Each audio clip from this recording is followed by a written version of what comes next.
Come back to the commission. All right, all right.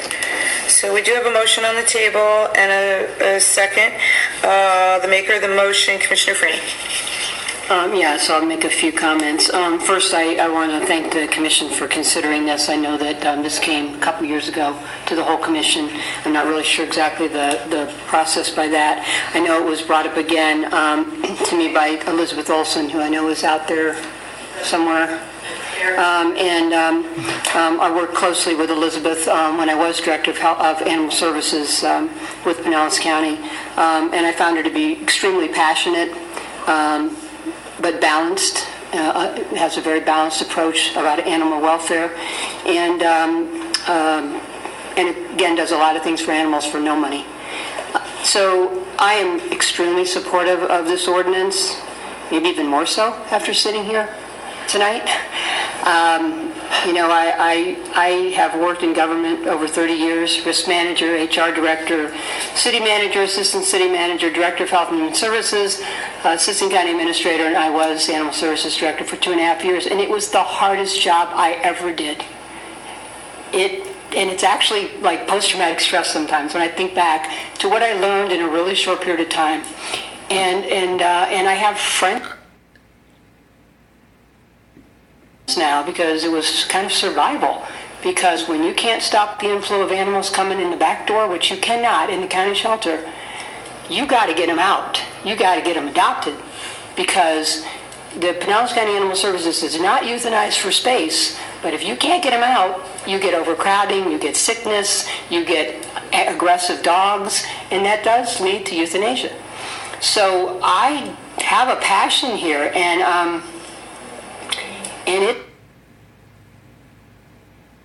it's tough. It is a very tough issue, and I got into it. It was absolutely life-changing for me. I still do consulting. I still keep up on some of the national efforts that are going on.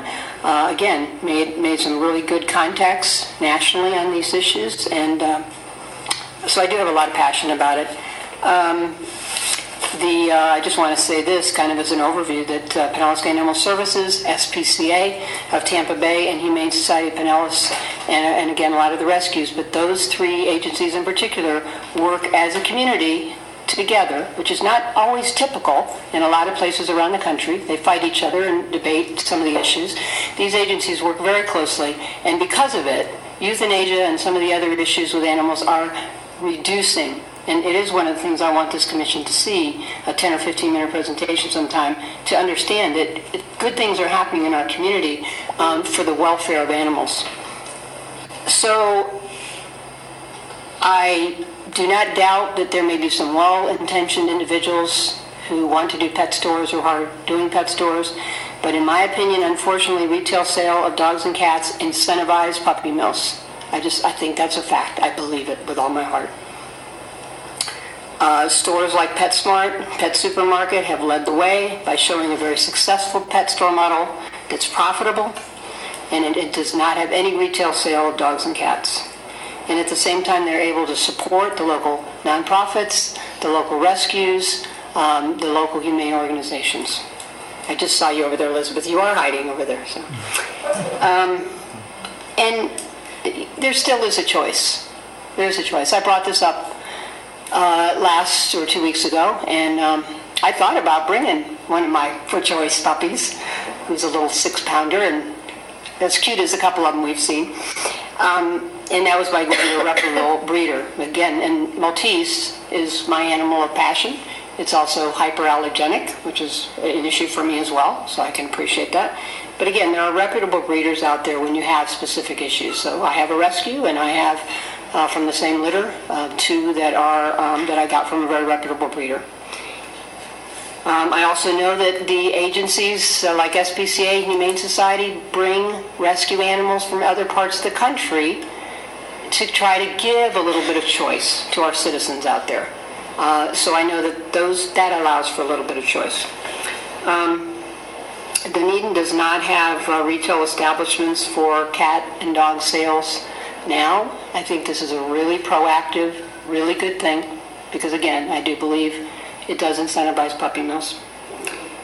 About a year ago, as I said to the commission before, the Chamber of Commerce did weigh in as part of their retreat and were understanding and supportive of this ordinance. I think Dunedin is a very dog-friendly, Commissioner Kynes, cat-friendly as well, community. I really believe that this ordinance is in line with the philosophy of Dunedin, and I am 100% on board for moving forward with this ordinance. Thank you, Commissioner Franny.